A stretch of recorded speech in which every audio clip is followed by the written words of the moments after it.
Hey guys! Today we're diving into another truly horrifying case. If you want to support my channel, make sure to subscribe and stay active. It really helps me out. I'd be super grateful for that. Let's get started. On April 14th, 2024, in a remote rural area of Oklahoma, a discovery brought an end to nearly 2 weeks of searching. Law enforcement officers found a commercial freezer containing the bodies of 2 missing women, Veronica Butler and Jillian Kelly, who had disappeared on March 30th. The search began after family members reported them missing.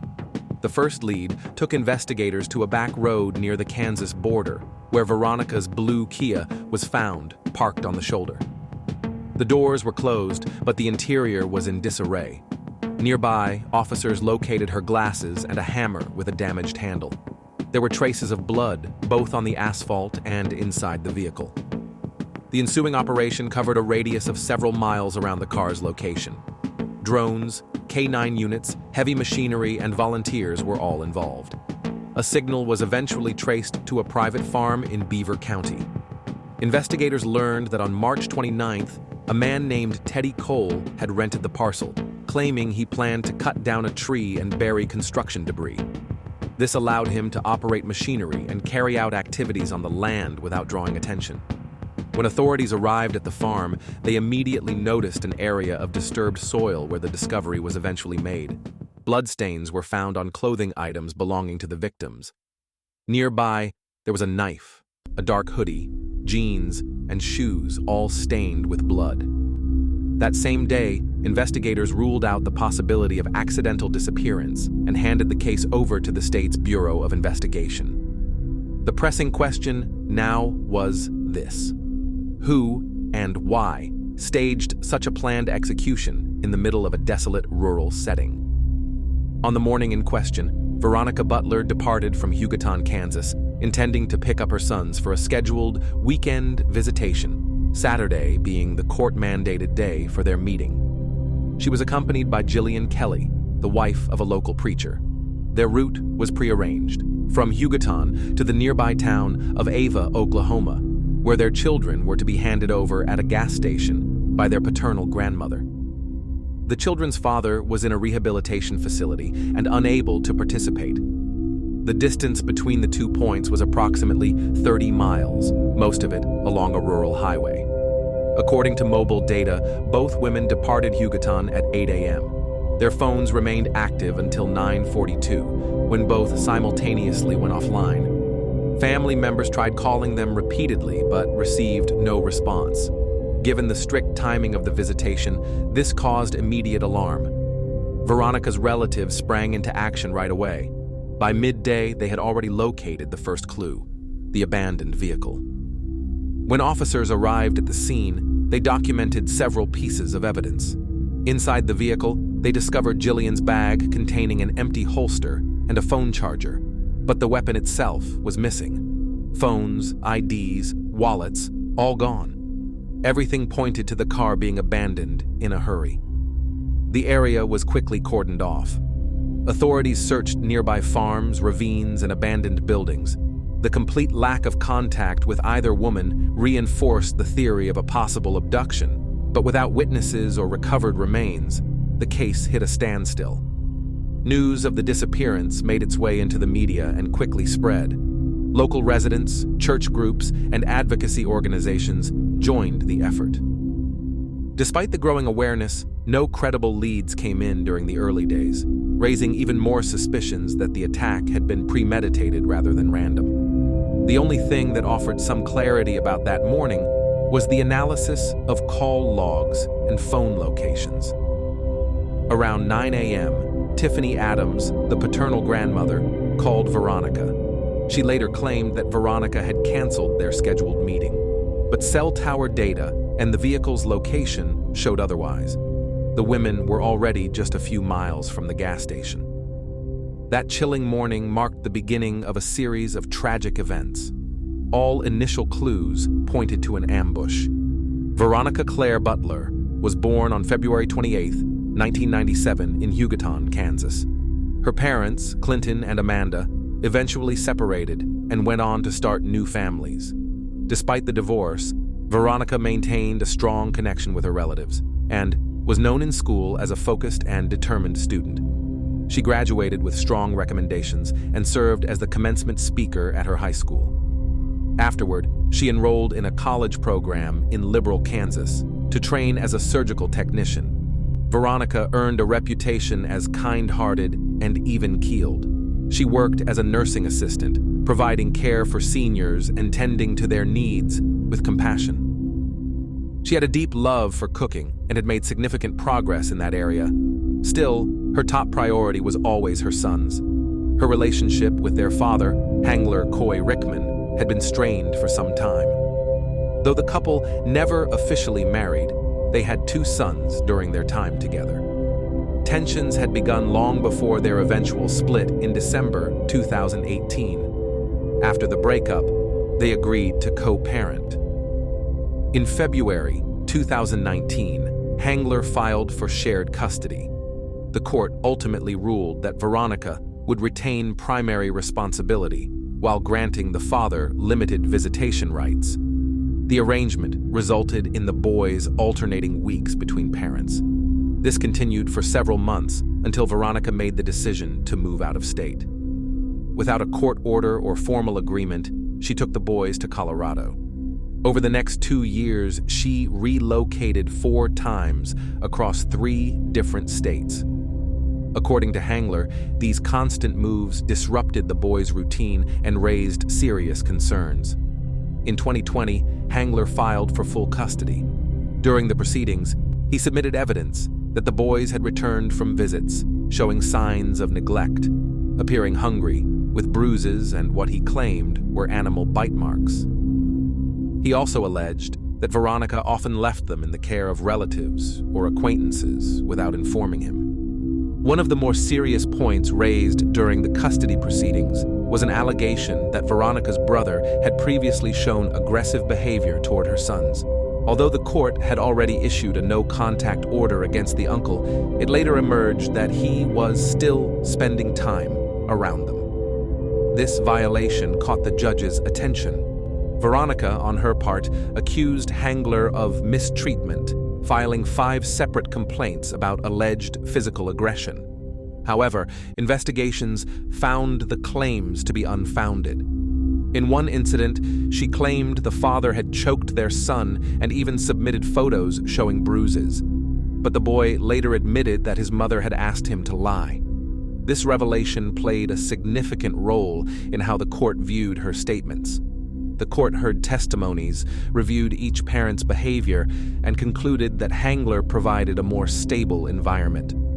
Veronica was deemed unreliable when it came to caregiving, frequently withholding information and engaging in manipulative tactics. As a result, the court reduced her access to 1 supervised visit per week, held on Saturdays, and monitored by a third party. Losing custody hit Veronica hard. She had always wanted to be closely involved in her sons' lives, and this legal ruling felt not just like the loss of her parental rights, but like losing a piece of herself. From that point forward, she began focusing on rebuilding her life, academically, professionally, and personally. Still, even brief visits with her sons now depended on external conditions completely beyond her control. Once the court officially assigned primary custody to Hangler Rickman, he became the legal guardian. However, in practice, day-to-day responsibility fell to his mother, Tiffany Adams. That shift occurred after Hangler faced worsening personal issues. In early 2024, he was sentenced to court-mandated rehabilitation due to struggles with alcohol and other restricted substances. In addition, he was charged with unlawful possession of a firearm, further complicating his legal standing. These circumstances left him physically and legally unfit to fulfill his parental duties for several months. During Hangler's absence, Tiffany assumed care of the boys. She lived with a partner named Teddy Cole, and their home became the primary residence for the children. Although Tiffany had no official guardianship status, she quickly took control of the situation, cutting off access not only for Veronica, but for her own son as well. According to witnesses, Tiffany's involvement went far beyond temporary support. She essentially stepped into a full parental role. People familiar with the family described Tiffany as having a strict and domineering personality. She was often seen as aggressive and unpredictable. In conversations with others, she would resort to threats and intimidation. Hangler claimed that his mother frequently interfered with his contact with his sons and even threatened him with retaliation if he didn't comply with her demands. In one reported incident, she allegedly warned that she would use a weapon if he acted against her wishes. These behaviors were known in the community, and even the neighbors expressed concerns about her conduct. Tiffany routinely violated the court-approved visitation arrangement, often creating confrontational situations, rescheduling meetings without notice, refusing to hand over the boys, and imposing last-minute conditions. Every effort Veronica made to follow the legal process was met with resistance. Though she had formal permission for weekly visits, those interactions happened only when Tiffany allowed them to. There was no oversight from child welfare agencies. Tiffany wasn't reporting to any authority and wasn't subject to any checks. This lack of accountability gave her full control over the situation. Her partner, Teddy Cole, also raised concerns in the local community. Neighbors described him as short-tempered and reclusive, fully aligned with Tiffany's actions. According to police records, he had access to firearms and ammunition. His active role in the lives of Tiffany's grandsons was considered potentially risky, but officially, there were no grounds for intervention. By early 2024, Veronica Butler had made significant changes in her personal and social life. After the devastating court ruling, she began building a new path, one without conflict, within the boundaries of the law, and focused on stability. She secured a steady job and continued her education in a college medical program, aiming to become a surgical technician. This career path was a deliberate choice.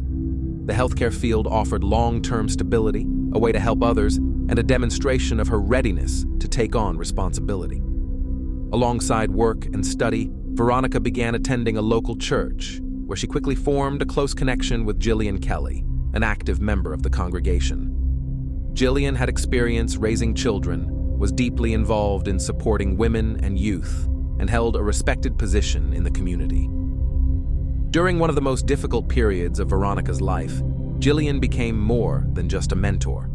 She became a trusted friend. Their bond grew stronger through frequent conversations. Jillian offered personal advice, emotional support, and helped Veronica regain her mental balance. But her involvement went beyond friendship. She assisted with legal matters, reviewed paperwork, and consulted with attorneys to guide Veronica through the lawful process of regaining parental rights. While she didn't interfere directly in the case, her support helped Veronica stay calm and focused. Against this backdrop, in March 2024, Veronica filed a petition with the court to expand her visitation rights. She requested the removal of mandatory supervision during visits and asked to extend their duration. Her request was supported by documentation of positive changes in her life and the absence of new incidents. She included references from her employer and college instructors. The court also took into account another critical element, the mounting problems in the life of the boy's father. At that time, Hangler Rickman had been ordered into mandatory rehab following an arrest for unlawful possession of a firearm and a relapse into substance dependency. While he was still the legal guardian on paper, he was no longer able to fulfill parental responsibilities in practice. A court hearing was scheduled for April 17, 2024. The judge was set to review Veronica's petition and decide whether her visitation rights could be adjusted. The outlook was cautiously optimistic. Veronica's attorney pointed to substantial reasons that supported a partial restoration of her parental privileges. With just over 2 weeks left before the hearing, preparation intensified. Additional records were collected, witnesses were identified, and a strong case was being built to highlight Tiffany Adams's repeated violations. Veronica understood this was her opportunity to turn things around and reestablish a meaningful relationship with her sons. She strictly complied with all terms of the previous court ruling and actively engaged with social services. During this period, her contact with Gillian Kelly became even closer. Gillian assisted with travel plans, accompanied Veronica, sat in on consultations, and had even agreed to testify in her defense. By early spring 2024, Veronica had not only regained control over key areas of her life, but had also taken concrete steps toward reclaiming her role as a mother. The upcoming court date was meant to be a pivotal moment, one that could restore her parental standing officially. But those hopes would soon be dashed. The first deviation from protocol came on the day of Veronica's next scheduled visitation. The court-assigned monitor, Cheryl, was unexpectedly absent from her post. Later investigations revealed that Cheryl had been available and had not intended to take any time off. However, shortly before the visit, she received a direct call from the boy's paternal grandmother. Tiffany personally persuaded Cheryl to temporarily step away from her duties, claiming her assistance would not be needed in the coming weeks. She did not give a specific reason, referring vaguely to a temporary simplification of the schedule. Cheryl accepted this as a notice from a legal guardian and did not press for details. It later became clear that this move had been premeditated. As a result, for March 30th, Veronica's visit was arranged under an alternate plan. She would be accompanied by a different observer. That role was taken on by Gillian Kelly. Technically, the substitution did not violate any formal guidelines as long as all parties were informed. No official breach was documented, but the situation proved vulnerable. The plan itself was straightforward. Veronica and Gillian would leave Hugoton, meet Tiffany and the boys, take them to a private family gathering, and return them at the agreed time. But no one showed up at the designated gas station. The drive from Hugoton to the town of Iva takes roughly 45 minutes. The last recorded activity on the women's mobile devices lined up with their expected arrival at the location. Despite that, neither Veronica nor Gillian ever reached the gas station. Further investigation confirmed that the last-minute change in supervision had played a crucial role. Tiffany's claims about a sudden cancellation, a phone call, and last-minute changes to the plan were contradicted not only by digital evidence, but also by the clear sequence of events. Investigators ultimately concluded that Cheryl's sudden removal and the mention of a new schedule were not spontaneous decisions. Instead, Tiffany had orchestrated a situation in which no official party would be present to observe what took place at a critical moment. The consequences of that decision would soon shock not only the victims' families, but the nation as a whole. On April 3, 2024, the case took a dramatic turn thanks to an unexpected source. During a formal interview in the presence of law enforcement, a 16-year-old girl living with her mother Cora and stepfather named Coy came forward with information that dramatically changed the course of the investigation. Until then, neither Cora nor Coy had been on law enforcement's radar, but the teen's testimony altered everything. According to her, since early March, a group of 5 adults had been regularly meeting at their home. Cora, Coy, Tiffany Adams, her partner Teddy Cole, and a man named Paul Gracie. The teen claimed the adults called themselves God's outcasts and often spoke of rejecting courts and legal systems altogether. The meetings were held in secret in the parents' bedroom and frequently involved direct conversations about Veronica Butler. The girl recalled her mother saying, "We won't have to worry about Veronica anymore." Other phrases mentioned during the gatherings included, "It's all planned," "It'll be over by the weekend," "The road she always takes," and references to a remote area where everything can be hidden properly. These discussions made the teen uneasy. Investigators paid close attention to her descriptions of logistical preparation. According to her, the group kept stun devices at home and used strange phones that were charged separately. She didn't know what they were for. She also recalled Tiffany bringing bags with unknown items, bags that never stayed in the house long. On the day Veronica and Gillian disappeared, the teen said she woke up early, but the adults were already gone. They returned around noon, looking tense. Cora instructed her daughter to immediately clean the interior of their white pickup truck without offering any explanation. When she began asking questions, Coy mentioned that things didn't go as planned, but there's nothing to worry about now. When asked about Jillian Kelly, her mother said she knew who she was dealing with. And when pressed about whether any weapons had been used, she simply replied, "You didn't see anything, and you don't know anything." Later, Cora allegedly confessed the bodies had been hidden deep. No one will ever find them. Those words served as indirect confirmation that a crime had taken place. The teen also testified that the planning had started weeks earlier, possibly as far back as February. At one point, the group even considered staging an accident by dropping a heavy object onto Veronica's car from a moving vehicle. That plan was never carried out because Veronica stayed home that day. Still, the very fact of those discussions confirmed there had been intent to harm her long before she went missing.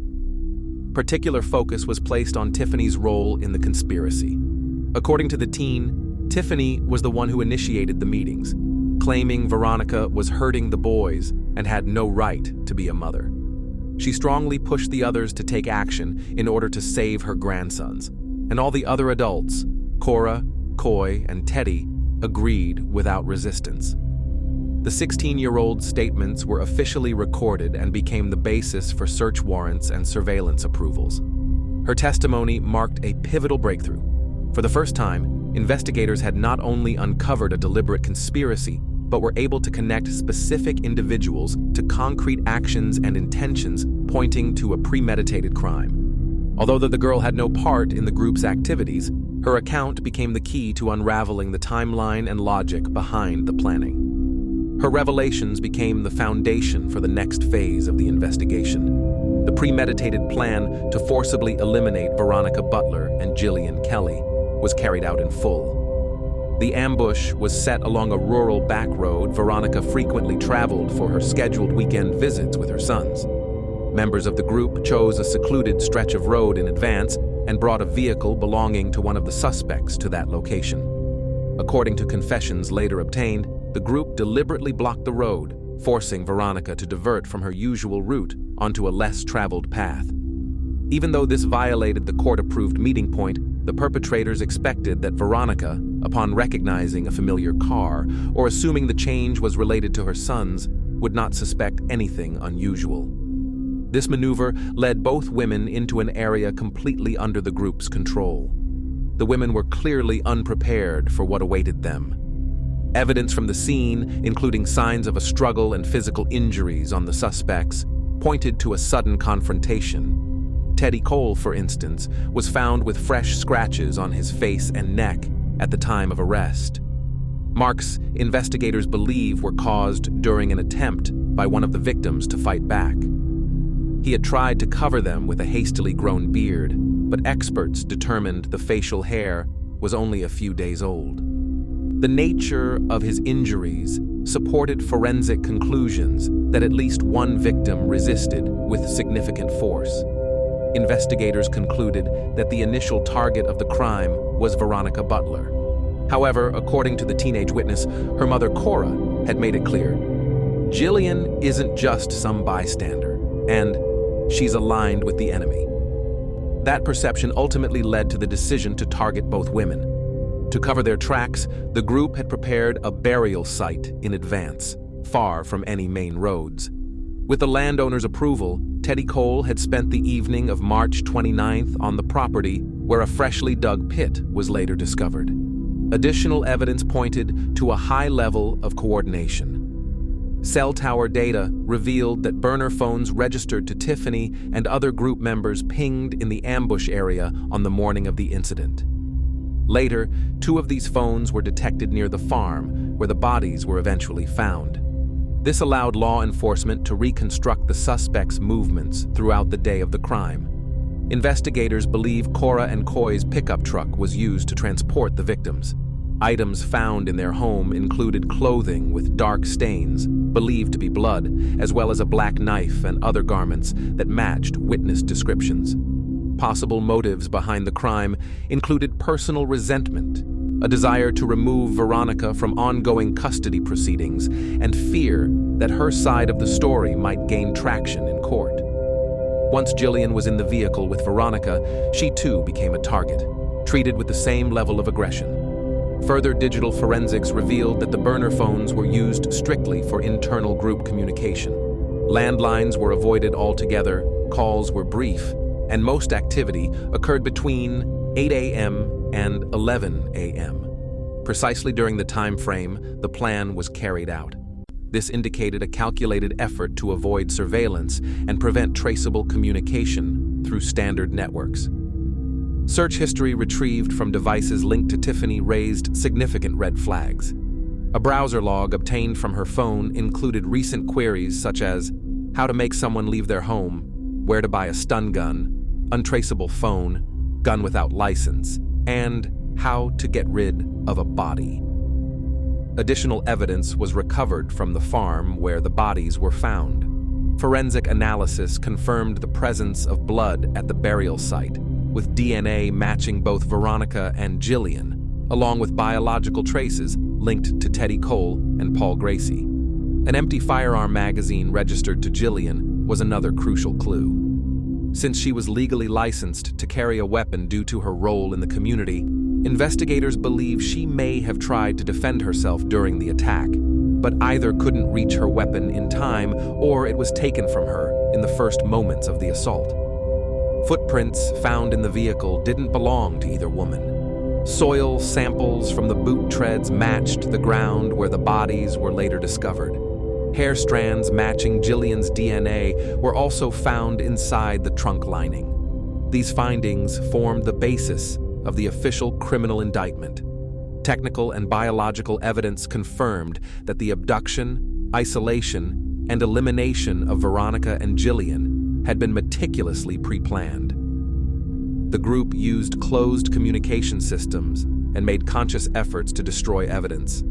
On April 12, 2024, law enforcement announced the arrest of 5 individuals suspected of being involved in the disappearance and deaths of Veronica Butler and Jillian Kelly.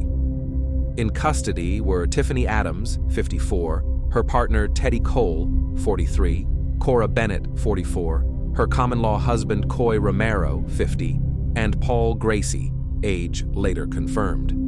All were booked into the Texas County Jail and charged with abduction, double homicide, and conspiracy to commit the crime. During a search of Teddy Cole's residence, officers recovered items indicating preparation for violent actions. These included a semi-automatic shotgun, ammunition, a bulletproof vest, and a go bag containing flashlights, gloves, zip ties, and a change of clothes. A large amount of cash was also found, suggesting a possible plan to flee following the execution of the crime. Searches of the other suspects' homes turned up mobile devices, documents, stained clothing, and materials used to conceal the bodies. Investigators determined that at least 2 suspects participated in the burial, while others were responsible for transport, coordination, and communications. These conclusions were backed by physical evidence already in hand. By the time the arrests were made, prosecutors had assembled a substantial body of evidence, including DNA results, location data, placing suspects at the scene, and the pivotal testimony of the 16-year-old witness previously detailed. Given the weight of the case, prosecutors moved forward with charges under the highest criminal categories, including premeditated first-degree murder. During initial interrogations, Tiffany Adams denied all involvement, claiming she had no knowledge of the women's whereabouts and hadn't seen them on the day they vanished. However, her statements were contradicted by the prosecution's case. Furthermore, under the pressure of the evidence, one of the suspects, Paul Gracie, admitted his role and agreed to cooperate with the investigation. One of the key figures, Coy, had previously been investigated for illegal possession of firearms. Meanwhile, Cora Bennett had a known history of attending radical religious gatherings and opposing government interference in family matters. This ideology is believed to have played a role in motivating the crime. The charges against all 5 suspects included 2 counts of first-degree murder, aggravated kidnapping, conspiracy to commit a felony, obstruction of justice, and unlawful possession of firearms. Bail was denied. Each of the accused was ordered to remain in custody until trial proceedings begin. By mid-April, investigators had concluded a critical phase, identifying both the perpetrators and organizers behind the crime. Formal charges had been filed, and the collected evidence would serve as the foundation for the upcoming trial. Law enforcement confirmed that the plan had been in development for at least 2 months. Just 10 days before the incident, Veronica and her attorney succeeded in scheduling a new court hearing for April 17th, with a strong chance of reclaiming extended visitation rights. The looming risk of Tiffany losing custody is believed to have triggered the group's premature and extreme actions. The crime carried deep emotional weight, especially as it targeted individuals who had no connection to conflict beyond their personal circumstances. Investigators also uncovered ties between the suspects and a loosely organized radical group calling themselves God's Outcasts. This group promoted anti-government views and claimed its members were not bound by U.S. laws. In 2023, one of the suspects, Paul Gracie, even filed paperwork in an attempt to renounce his American citizenship. However, after the arrests were made, the alleged leader of the religious organization publicly distanced the group from the suspects, stating they were not official members and did not represent the group's beliefs. Still, investigators viewed the ideological framework as a core motive. The accused saw their actions as a mission, aiming to interfere with what they perceived as systemic injustice, driven by fanaticism and a distorted sense of righteousness. As of now, no verdict has been reached. The trial is still ongoing.